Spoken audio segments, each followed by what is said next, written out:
Hi, ഞാൻ ഇന്ന് വന്നിരിക്കുന്നത് നല്ല ഒരു വീഡിയോയുമായാണ്. പുറത്ത് നിന്ന് നിങ്ങൾക്ക് നമ്മുടെ കുട്ടികൾക്ക് വാങ്ങിക്കൊടുക്കാൻ പറ്റാത്ത ഒരു പലഹാരവും കൂട്ടുമായിട്ടാണ് വന്നത്. ഇത് കണ്ടോ, ഇതാണ് നമ്മുടെ ചക്കക്കുരു. ഈ ചക്കക്കുരു കൊണ്ട് ഞാനൊരു കട്ട്ലേറ്റ് ഉണ്ടാക്കി. കട്ട്ലേറ്റ് ഉണ്ടാക്കുന്ന വിധം: 2 സവാള, ഒരു ചെറിയ കഷ്ണം ഇഞ്ചി, 1 സ്പൂൺ കാശ്മീർ പൊടി, 1/2 സ്പൂൺ കുരുമുളക് പൊടി, 1/2 സ്പൂൺ മസാലപ്പൊടി,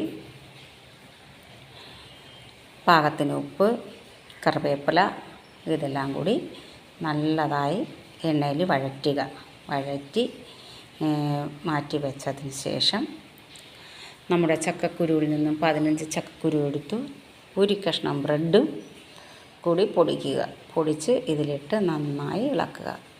പാകമാകുന്നത് വരെ ഇളക്കിയെടുത്തിട്ട് ഈ കട്ട്ലേറ്റിൻ്റെ രൂപത്തിൽ നമ്മൾ തയ്യാറാക്കിയതിന് ശേഷം 1 മുട്ടയുടെ വെള്ളക്കരു എടുത്ത് നന്നായി അടിച്ച് പതച്ച് വെച്ചിട്ട് ആ മുട്ടയുടെ വെള്ളക്കരുവിൽ മുക്കിയതിന് ശേഷം ഒരു ബ്രെഡ് പൊടിച്ച് വെച്ചേക്കണം. ആ പൊടിച്ച ബ്രെഡിൽ മുക്കിയിട്ട് ഫാൻ അടുപ്പിൽ വെച്ച് അതിൽ എണ്ണ ഒഴിച്ച് വേണമെങ്കിലും ചെയ്യാം, ചെറുതായി കുറച്ച് എണ്ണ ഒഴിച്ചും ചെയ്യാം. എണ്ണയിൽ മൂപ്പിച്ചെടുക്കണമെങ്കിൽ അങ്ങനെ വേണമെങ്കിലും എടുക്കാം.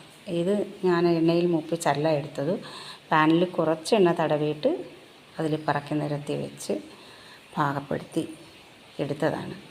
നല്ല ടേസ്റ്റാണ്. നമ്മളെ കുട്ടികൾക്ക് കടയിൽ നിന്ന് വാങ്ങിക്കൊടുക്കാൻ കിട്ടത്തില്ലല്ലോ. കടയിൽ നിന്ന് കിട്ടുന്നതും കെമിക്കൽ ചേർന്ന സാധനങ്ങളെ നമുക്ക് കിട്ടും. ചക്കക്കുരു എന്ന് പറയുന്നത് നിസ്സാരപ്പെട്ടതൊന്നും അല്ല കേട്ടോ.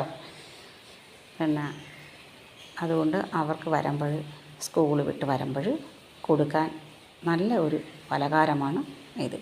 അതുപോലെ ചക്കക്കുരു കൊണ്ടൊരു ജ്യൂസ് ഉണ്ടാക്കി അവർക്ക് വയ്ക്കാം. ഒരു 10 ചക്കക്കുരുവും 2 ഏലക്കായും 1 ഗ്ലാസ് പാലും കൂടി മിക്സിയിൽ നന്നായി അടിച്ചിട്ട് അതിൽ കൽക്കണ്ടം, പഞ്ചസാര വേണ്ടേ, പഞ്ചസാര നമ്മളെ കുട്ടികളിൽ നിന്ന് പരിപൂർണമായിട്ട് ഒഴിവാക്കിയാൽ അവർക്ക് ഒരുപാട് അസുഖങ്ങൾ കുറഞ്ഞിരിക്കും. കൽക്കണ്ടം ചേർത്ത് അതൊരു ജ്യൂസ് കൊടുക്കുക. അപ്പോൾ എൻ്റെ ഈ വീഡിയോ ഇഷ്ടമായെങ്കിൽ എനിക്കൊരു ലൈക്ക് തരാൻ മറക്കേണ്ട. പിന്നെ അഭിപ്രായങ്ങൾ പറയാം, എന്തെങ്കിലും പോരായ്മ ഉണ്ടെങ്കിൽ പറയാം. ഇനി ഇതുപോലെ വെറൈറ്റി വീഡിയോയുമായിട്ട് പിന്നെ കാണാം.